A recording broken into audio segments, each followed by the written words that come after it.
It's Joanne again. Thank you so much for your comments and your suggestions. One of my viewers asked me if I would please show her how to make the bread in the bread machine. Well, here goes to you, Latoya. This recipe I'm going to share with you is one of my favorites, and my family just loves it. So, it's called challah bread, and you can make it in a bread machine or you can make it by hand, and either way it always comes out great. There's a few things that I've changed in the recipe to make it a little more healthier, but it's up to you. So let's get started.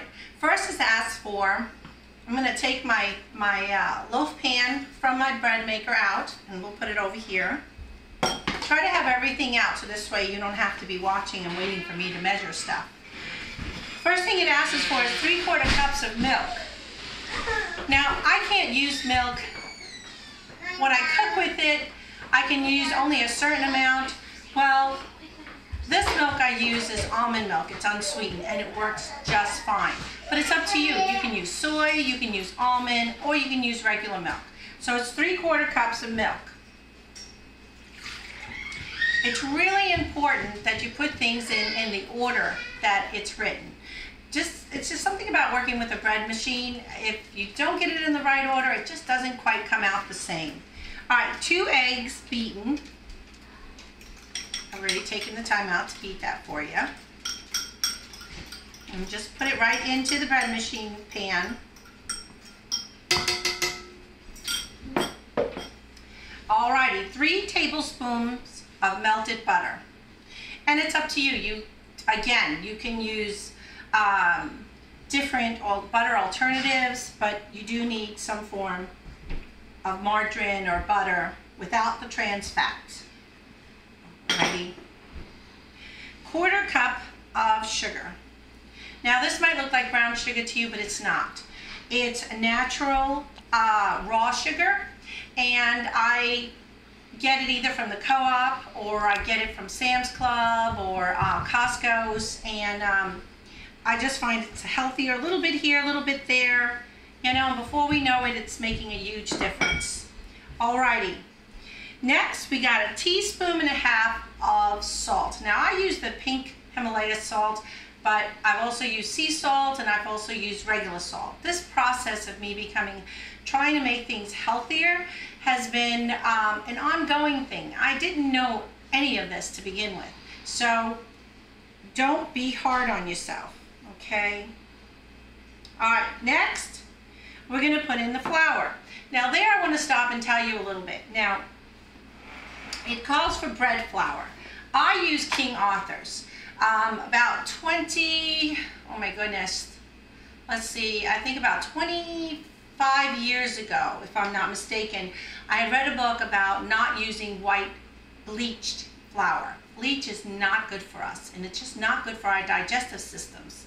So I started using unbleached, and in the book that I read, it recommended to use, wherever you're going to use flour, use half unbleached and half whole wheat. So now this is bread flour, but you can get regular unbleached all-purpose flour and regular whole wheat flour and mix it 1-to-1 ratio and use it for your cookies, any of your desserts, anywhere that you would use it normally. And it's getting a little bit more fiber in your diet, which is really, really important. So for today, I use the King Arthur's. I like their brand, unbleached bread flour. I use 2 cups of, and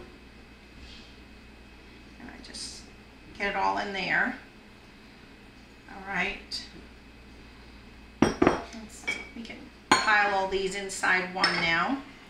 And I use 1 cup of whole wheat flour. Now, I no longer buy whole wheat flour. I actually buy the wheat kernels. And again, this has been an ongoing thing. About 10 years after I started using the whole wheat, somebody introduced me to making my own flour by grinding it. These are wheat berries, and there are co-ops, and in future episodes I'll show you and I'll give you the information that somebody gave me and got me started on this. Studies have shown that when you add fiber to your cooking, whatever you're baking, it does help to satisfy you longer, and thus it helps you to lose weight. So here we go. We're going to put 1 cup of this whole wheat, freshly ground flour. Now for your yeast, calls for 1.5 teaspoons of yeast. Now I just make a well, make a little well in there. I'm going to show you. You don't want the yeast to get wet yet. You see the well in there, and I'm just going to pour the yeast in that little well. Okay, now you're going to take it and you're going to put it inside your bread machine. Stick it in there. All right. Whoop. Not so hard next time. All right, so loaf size, got that. I got my crust color, I like it dark. And I'm going to select, and I'm going to go with whole wheat because it does have whole wheat in it, and I hit start. Now, once it gets started, it'll beep. Usually about 5 minutes into it, it'll beep really loud. And it's to tell you that the first kneading or mixing cycle has been completed. And by that time, all of the flour and the water and the yeast have all mixed together and they form a ball. So during that time, we're going to come back and we're going to check the dough, and I want to teach you something there. Okay? See you in a few minutes. All right. Now, the book doesn't tell you to do this. This is something that I've learned over the years, and it really helps me to make my breads so that they're not dry or they didn't come out just right. This helps it come out just the way I like it. All right, so you're going to open it up and I just stop it is what I do. I pull it out, and you don't have to pull it out, but as you can see, now it's a ball. You're going to take that ball and you're just going to feel it. I'm going to put it over here so you can see. You're going to feel it. I'll take it out right here. I'll take out a piece of it. You're going to feel it, and you're going to make sure that it's the way the bread needs to feel. The little paddle came out, not a big deal. Just put it right back in at the bottom. And so what I do is I just kind of play with it in my hands and make sure that there's no dry patches. Make sure that the dough feels right. Remember I said it's going to feel like Play-Doh, but just a little sticky. So when I take my fingers off of it and I pinch, it just sticks just a little bit, but it's not on my fingers, okay? And so that's what we want. So once that happens, I just put it back in. Now, if it's too dry and you find flour in it, then you add a teaspoon at a time of water. You add a teaspoon, put it back in, put it from the beginning, and then see how that works. And if it mixes up and you feel it again and it feels still too dry and there's flour everywhere, then you add a little more water again. Or vice versa. If it's too dry, you can add some water. But we'll get into that later. But for right now, this is just something that it will really help you make your breads in the bread machine a lot more fail-safe. All right, so this is fine. The dough is perfect. So I'm gonna press it down again. I'm gonna start it all over again. It's not gonna hurt the dough for kneading it one more time. And now it's ready. In 3 hours and 23 minutes, I'll have a delicious loaf of bread. So now I can leave for work and then come back home and have it ready, or leave for church and come back, or go to the soccer field, whatever I have to do. But now I know that it's gonna do just fine. All right, see you in 3.5 hours.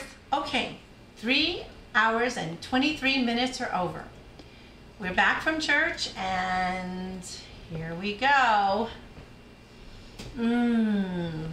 Fresh, homemade bread. Okay, so you're gonna take this and see the bread. Let me grab another rag over here. It's a bit hot still. Nice, and just dump it over. The paddle of the bread maker does get stuck inside, but it's not a big deal.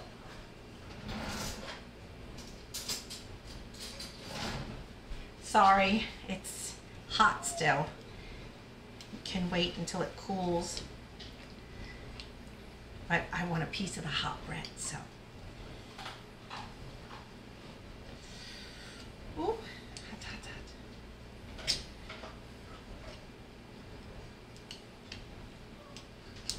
Okay, there we go. Just remove that. Alrighty. So we're gonna take the bread. As you see, it's nice. I'm gonna slice it now.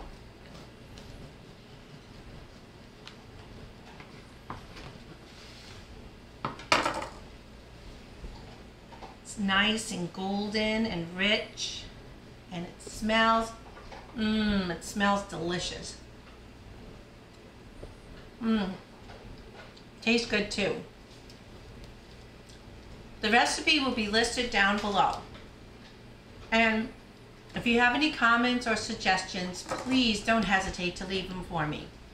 And if you like this video, don't forget to give me a thumbs up and subscribe. Sorry, I'm still swallowing the bread. I think I'm going to get some butter out and finish eating the rest of it.